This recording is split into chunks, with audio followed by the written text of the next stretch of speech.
Otherworldly Evil Monarch, Bab 235. Judul, 7 Pedang dari Kota Perak. Mendengar rencana keluarga Jun, Sue Suang King segera menjadi tegang, dan mengepalkan tangan suaminya dengan erat, tidak dapat menahannya lagi. Ini tidak bisa dilakukan. Alis Han Zan Meng tiba-tiba melengkung seperti 2 pedang tajam yang telah terhunus dengan cepat. Aku tidak punya masalah dengan 2 rencana pertama Tetua Agung, tapi aku tidak akan setuju dengan pemusnahan seluruh keluarga Jun.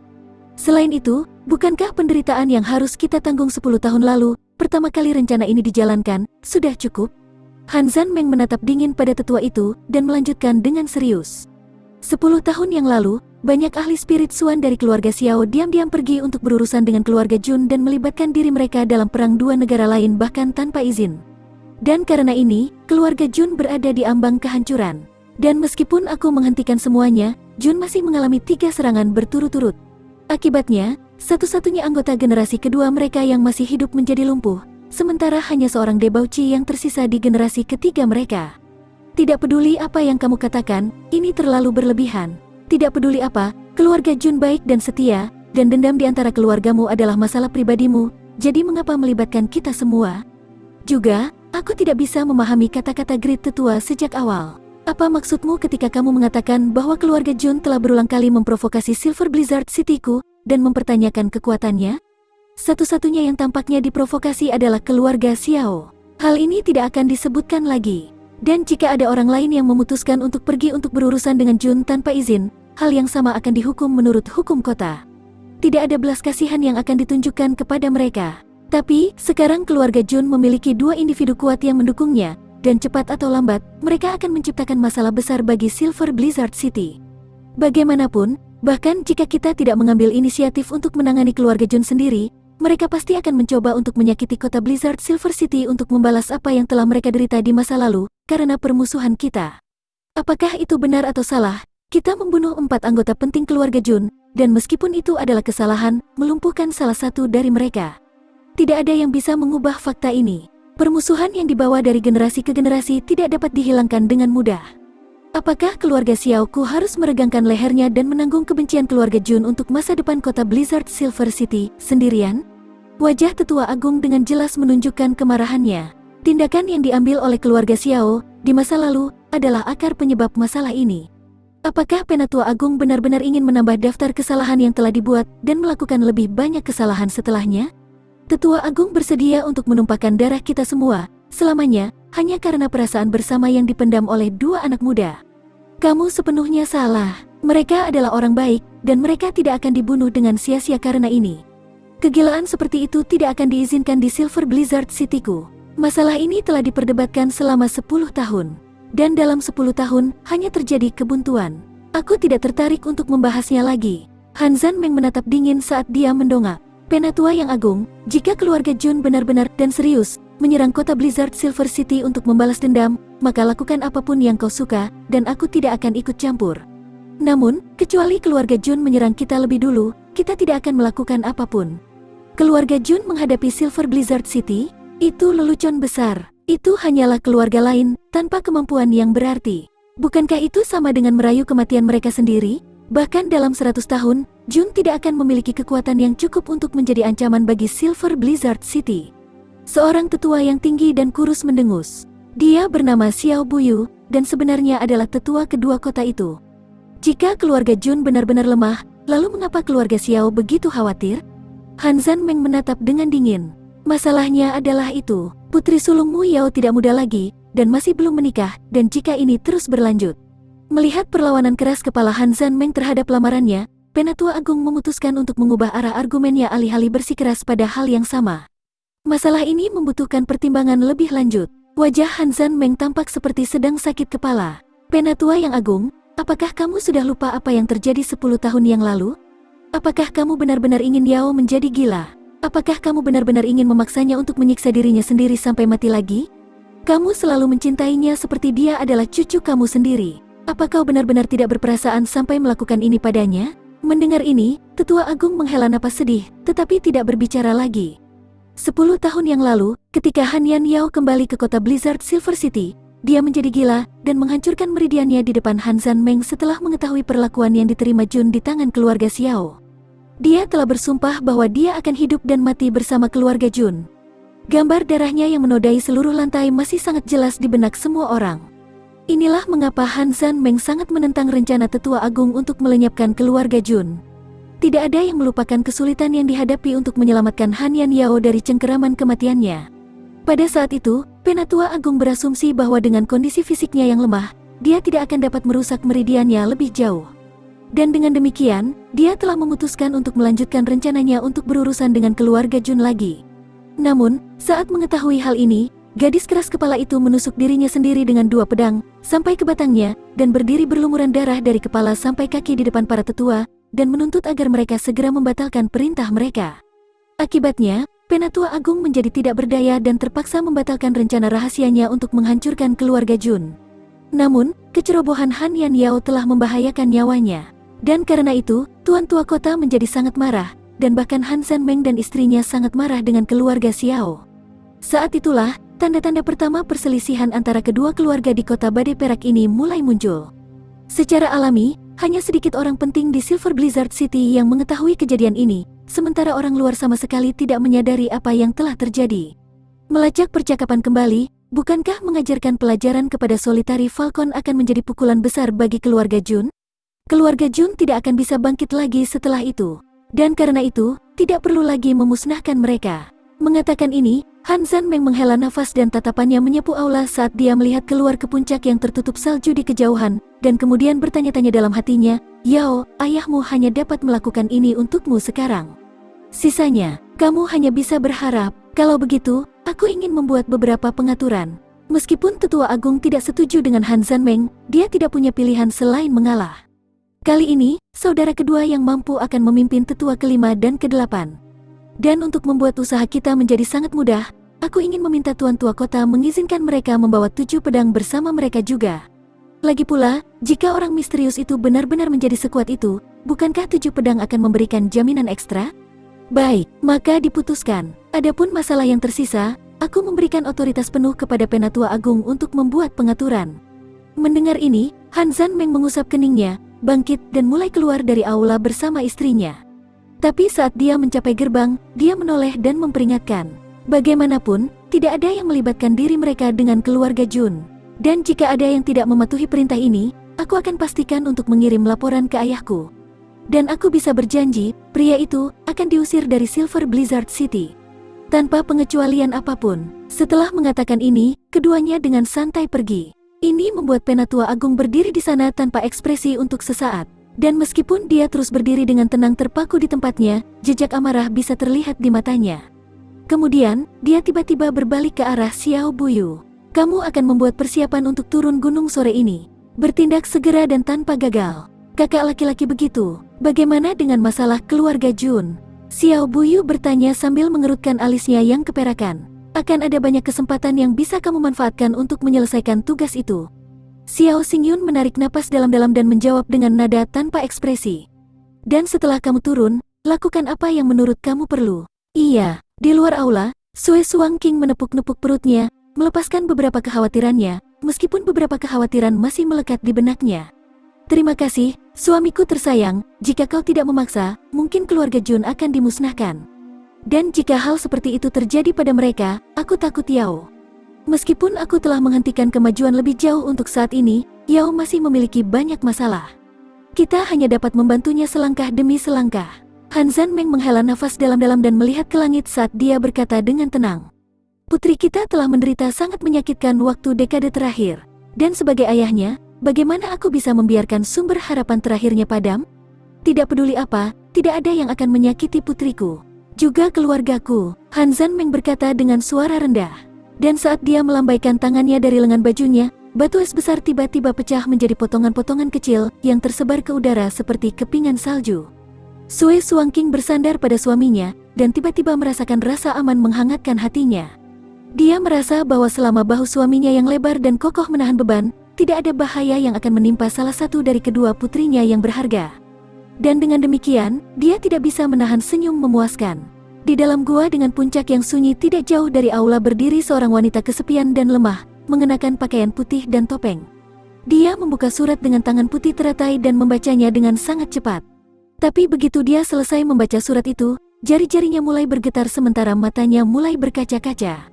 Apakah dia benar-benar, cederanya benar-benar sembuh? Terima kasih Tuhan. Wanita berbaju putih menangis air mata kegembiraan saat tubuh langsingnya membungkuk ke depan sementara bahunya bergetar seperti daun mati tertiup angin. Hatinya menjadi sangat dingin selama 1 dekade terakhir. Akan tetapi, surat ini akhirnya telah menembus es itu, dan kondisi mentalnya yang sekarang genting jelas mencerminkan kelemahan dan ketidakberdayaan yang dia rasakan selama ini. Dengan air mata berlinang, wanita berbaju putih itu terisak pelan untuk beberapa saat. Tapi kemudian, dia tiba-tiba berdiri dan berjalan ke mulut gua. Dia berlutut dengan tangan ditangkupkan dalam pengabdian dan melihat ke langit saat dia berdoa dengan suara lembut.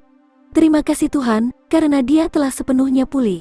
Terima kasih Tuhan karena dia tidak lagi kesakitan. Beri dia kebahagiaan. Wanita ini akan menukar 10 atau bahkan 20 tahun hidupnya untuk keselamatan dan kebahagiaannya.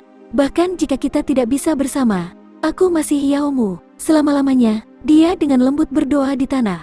Dan saat permohonannya diam-diam memudar dalam tiupan angin, angin kencang muncul dari langit di atas dan terus menjadi semakin kuat. Tanpa mengalah, gelombang kepingan salju mulai menjadi lebih besar dan lebih padat dan mulai jatuh ke atas pegunungan dengan lebih ganas dari sebelumnya. Dan meskipun seorang wanita sendirian di puncak bersalju itu segera tertutup salju sepenuhnya, dia tetap tidak bergerak. Berlutut dalam doa saat air matanya yang tak henti-hentinya jatuh ke lantai dan membeku. Namun, tidak lama setelah ini, 10 sosok bayangan melesat ke langit dan terbang keluar dari kota Perak. Mereka menuruni gunung, tersembunyi oleh angin dan salju. Di dalam kediaman keluarga Jun, lolongan seperti hantu gendut membangunkan tuan muda rumah pagi-pagi sekali. Dia diseret dari tempat tidurnya oleh gendut. Dan ketika dia membuka matanya, dia melihat bahwa gendut ditutupi pakaian hitam dari ujung kepala sampai ujung kaki, dan yang mengejutkan, tampak bersemangat. Selain itu, gendutnya juga tampak lebih tipis dari sebelumnya.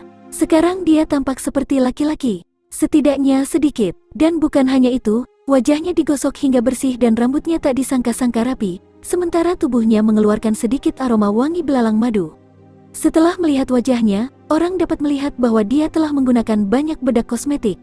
Gendut ini sebenarnya menutupi wajahnya dengan bedak kosmetik, dan itu juga dengan lapisan yang sangat tebal. Uwek, Jun Mo Xie langsung muntah.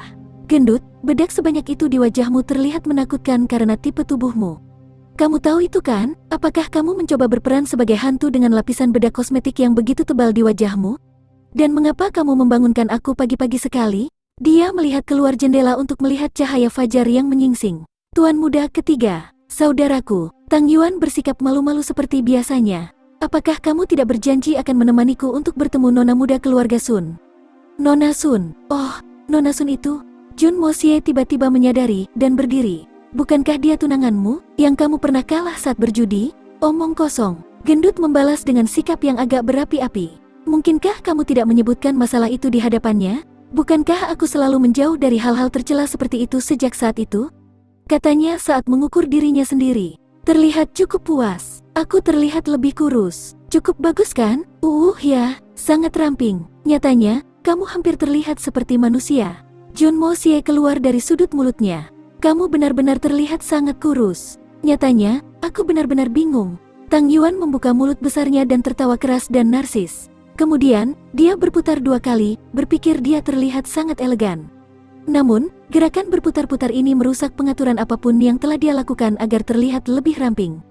Akibatnya, perutnya kembali terkulai, yang kemudian melayang keluar seperti tas elastis yang fleksibel.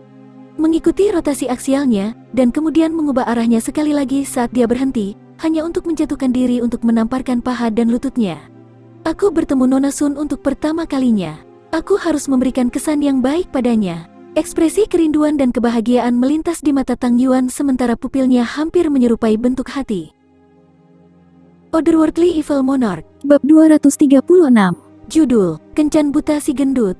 Jun Mo Xie tidak tahan menyaksikan tontonan itu dan mengerang. Namun, dia cukup penasaran dan bertanya-tanya wanita seperti apa yang akan tahan dengan gendut hampir 250 kek ini. Mereka sarapan dengan mata menyipit. Kemudian mereka membukanya besar dan lebar saat mereka menatap menunggu waktu yang ditentukan untuk tiba. Mereka memanggil pengawal besar ketika hampir waktunya dan pergi untuk bertemu wanita cantik. Tuan muda ketiga, bagaimana jika kata-katamu menjadi kenyataan, dan cucu keluarga Sun tidak menyukaiku karena aku gemuk dan berat? Pikiran Tang Yuan penuh dengan kekhawatiran. Dia memberikan bensin ke kuda yang dia tunggangi sebagai akibat dari tekanan mental. Kuda itu melebarkan lubang hidungnya karena mengeluh. Busa yang terbentuk di sudut mulutnya adalah bukti kesusahannya. Jun Moxie bersenandung sebagai jawaban, sementara matanya berpatroli di jalan.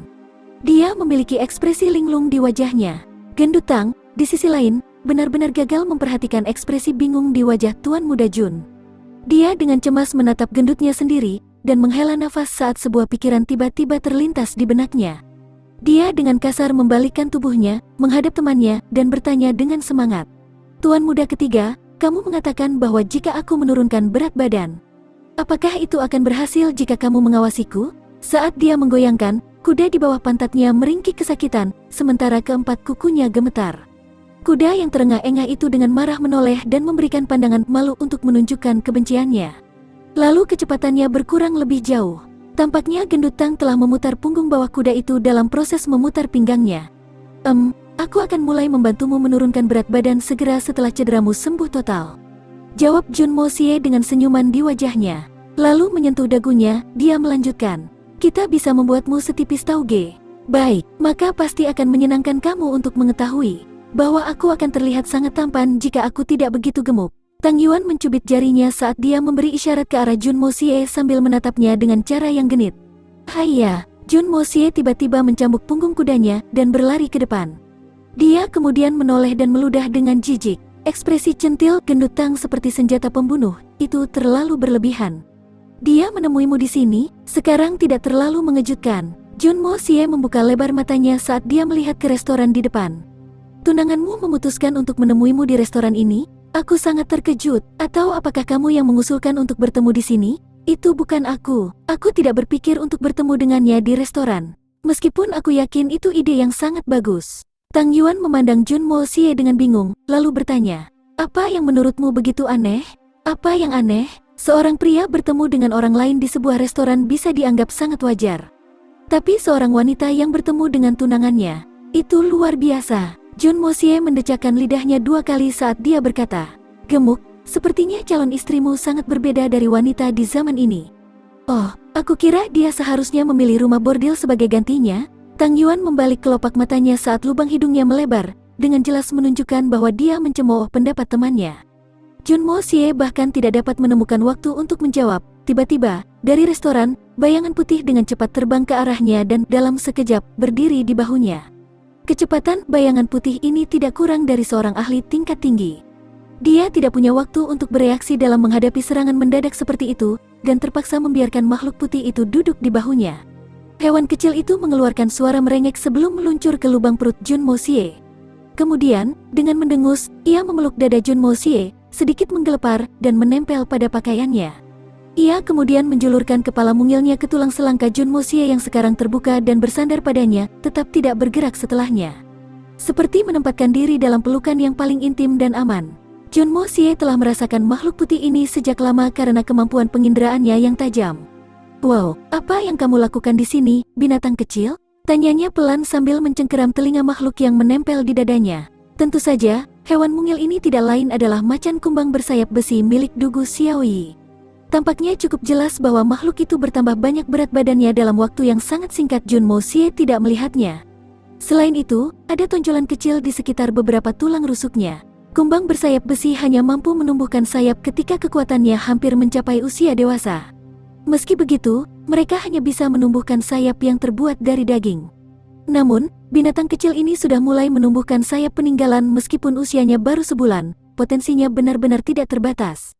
Makhluk kecil itu mendongak dengan mata berair saat mendengar tuan mudanya tersayang. Kemudian merengek 2 kali, itu menjulurkan lidah kecil merah muda, dan mulai menjilati dada dan leher tuan muda tersayang. Kemudian berputar sekali, dan lagi mulai mencari leher Jun Moxie dengan cakar kecilnya. Wajah anak kecil itu bersinar dengan kebahagiaan saat menemukan target yang diinginkannya. Melihatnya, orang akan berpikir bahwa itu akan melekat pada Jun Moxie selama 500 tahun ke depan. Namun, makhluk kecil itu entah bagaimana bisa memahami bahwa Jun Moxie sedang berjaga-jaga, dan mungkin akan membuangnya. Binatang kecil ini sangat disayang gadis itu. Jika ada di sini, artinya, Jun Moxie menggelengkan kepalanya, karena dia tidak perlu merenung lebih jauh. Jika benda kecil ini ada di sini, maka itu berarti Dugu Xiaoyi kemungkinan besar juga ada di sini. Memikirkan gadis kecil yang sulit diatur itu membuat Jun Moxie sakit kepala. Tuan Muda Jun belum mendapat kesempatan untuk bertemu dengan beberapa penduduk kota Tianxiang, seperti Kaisar Kekaisaran Tianxiang. Namun, Kaisar adalah seseorang yang mungkin tidak ingin dia temui. Di sisi lain, ada daftar lain, terdiri dari orang-orang yang Tuan Muda Jun tidak ingin temui. Dugu Xiaoyi adalah salah satu nama dalam daftar ini. Namun, dia sudah sampai di pintu dan tidak bisa mundur pada saat ini. Oleh karena itu, karena tidak memiliki pilihan yang lebih baik, Tuan Muda Jun memanggil Tang Gendut dan menguatkan dirinya saat kedua pria turun dari kuda mereka dan berjalan masuk. Mereka sama sekali tidak menyadari bahwa jalur pegunungan yang akan mereka ambil akan berubah menjadi jejak harimau. Rupanya, pihak lain telah bersusah payah dalam memesan seluruh aula untuk pertemuan ini antara cucu keluarga mereka dan Tuan Muda Tang. Apalagi hanya ada satu meja untuk para tamu dan ditempatkan tepat di tengah. Dua tamu sudah duduk mengelilinginya saat ini. Salah satu dari keduanya, sosok mungil yang mengenakan rompi hijau muda, jelas adalah Dugu Xiaoyi. Ini terlihat dari cara rambutnya yang dikepang melambai ke sana kemari saat dia berbicara. Namun, siapa pria yang duduk bersamanya? Orang yang duduk di samping Dugu Xiaoyi memiliki tubuh kekar, bahu lebar, lengan tebal dan rambut agak menipis. Hanya dengan melihatnya, orang bisa mengatakan bahwa dia adalah sosok yang tangguh. Rupanya, keluarga Dugu masih resah dengan pertemuan ini, dan telah mengirim salah satu kakak laki-laki Dugu Xiaoyi untuk bertindak sebagai pengawal. Hanya untuk berada di sisi yang lebih aman. Tapi yang mana dari pahlawan dan legenda yang dengan berani bergegas maju yang satu ini? Tingkah lakunya jauh lebih baik daripada Dugu bersaudara lainnya. Mata tajam Jun Moxie tidak dapat menentukan yang mana dari 7 pahlawan dan legenda yang dengan berani bergegas ke depan pria ini. Mungkinkah keluarga Dugu memiliki putra ke-8? Tang Yuan dan Tuan Muda Jun baru saja masuk melalui pintu. Namun, saat melihat keduanya, merasa ada sesuatu yang mencurigakan saat mereka berjalan ke arah mereka. Jun Moxie menepuk keningnya. Dia ada di sini untuk kencan buta Tang Yuan, bukan miliknya sendiri. Tapi di mana cucu keluarga Sun? Tidak ada wanita lain yang hadir di sana selain Dugu Xiaoyi. Dia tidak tahu mengapa, tetapi tiba-tiba, perasaan takut yang tidak dapat dijelaskan muncul di dalam hatinya. Dengan pikirannya yang kacau, Tuan Muda Jun memikirkan sesuatu yang tidak mungkin, tetapi segera menepisnya. Dia kemudian tiba-tiba menarik lengan Gendut dan bertanya dengan nada lembut. Gendut, tunanganmu, nona muda dari keluarga Sun. Kamu belum pernah melihatnya sebelumnya kan? Telapak tangan Tang Yuan berkeringat karena gugup karena dia berencana untuk meninggalkan kesan yang baik pada tunangannya. Merasa lemah saat ditarik seperti ini, dia menjawab Jun Moxie dengan suara lembut setelah dia menoleh dan mengukur dirinya lagi. Tidak, tapi tunanganku lembut dan anggun. Kita baru saja memasuki tempat ini. Bagaimana kita bisa yakin jika tidak ada orang lain di sini kan? Tang Yuan selesai menjelaskan dan mendekati telinga Jun Moxie sambil melanjutkan. Namun, aku rasa apa yang aku dengar dari orang-orang benar karena aku pernah mendengar kakekku berbicara tentang cucu keluarga Sun juga. Dia pasti akan membuat penilaian yang baik dengan pandangan jauh ke depan yang kuat. Apa yang kakekmu katakan? Jun Moxie sangat penasaran. Kakekku berkata cucu dari keluarga Sun memiliki bokong yang sangat gemuk, dan aku pasti akan memiliki seorang putra. Kalian berdua bisa dianggap pasangan yang sempurna. Mengatakan ini, Tang Yuan tertawa dengan sikap debauci, sementara kedua alisnya berdenyut berulang kali dalam kegembiraan. Tuan muda ketiga, kamu mungkin tidak tahu ini, tapi aku sangat menyukai wanita dengan pantat besar seperti tunanganku. Namun, wanita impian aku, hehehehe. Jun Moxie memutar matanya dan berbalik untuk berjalan masuk. Dia sudah muak dengan gendut debauci itu. Tunangan gendut, bagaimanapun, memiliki simpatinya. Masih, gadis seperti apa yang cocok untuk gendut ini? Keluarga Sun tidak membatalkan pertunangan meskipun perilaku gendut menjijikkan selama bertahun-tahun. Semua ini tampak sangat tidak biasa untuk dia. Tuan muda Jun sedang memikirkan masalah aneh ini, ketika suara yang tiba-tiba dan keras membuatnya terkejut. Jun, kakak Moxie, kamu benar-benar datang. Dugu Xiaoyi mengambil inisiatif dan menyambutnya dengan penuh semangat. Aku sudah mengira kamu akan menemani gendut di sini. Jadi aku juga datang bersama kakak perempuanku Sun. Hehe, tebakanku benar. Kamu benar-benar datang. Jun Moxie menggigil dari ujung kepala sampai ujung kaki. Dugu Xiaoyi baru saja memanggilnya kakak Moxie untuk pertama kalinya. Rasa dingin merambat di tubuhnya saat dia memikirkannya. Mengapa gadis kecil ini begitu sopan? Nona muda Dugu, sudah ditakdirkan bahwa aku senang bertemu denganmu di sini. Tapi tujuan sebenarnya kita datang ke sini adalah untuk bertemu dengan adikmu, cucu dari keluarga Sun. Jadi di mana dia? Jun Moxie menjawab dengan cepat, bertujuan untuk mengetahui lebih banyak tentang rencananya untuk memastikannya. Kamu masih memanggilku Nona Muda Dugu? Dugu Xiaoyi menatapnya dengan getir dan cemberut. Sementara itu, tangan Jun Moxie naik ke dadanya, dan dia mengeluarkan Little White dari balik pakaiannya. Anak itu masih memeluknya erat-erat menolak untuk meninggalkannya. Dugu Xiaoyi, di sisi lain, terus mengerutkan bibirnya. Apakah kamu tidak? Tang Yuan terus ngiler karena tunangannya setelah mendengar tentang dia. Dia meregangkan lehernya untuk mencari wanita cantik, tapi tidak bisa melihat wanita selain Dugu Xiaoyi. Sementara itu, orang bertampang gempal itu sekarang sedang menuangkan minuman untuk dirinya sendiri. Saat itu, sebuah pikiran melanda Jun Moxie, apakah itu cucu keluarga Sun? Tuan muda Jun berpikir sendiri. Kakek Tang benar, keduanya akan menjadi pasangan yang sempurna. Mereka benar-benar pasangan yang dibuat di surga.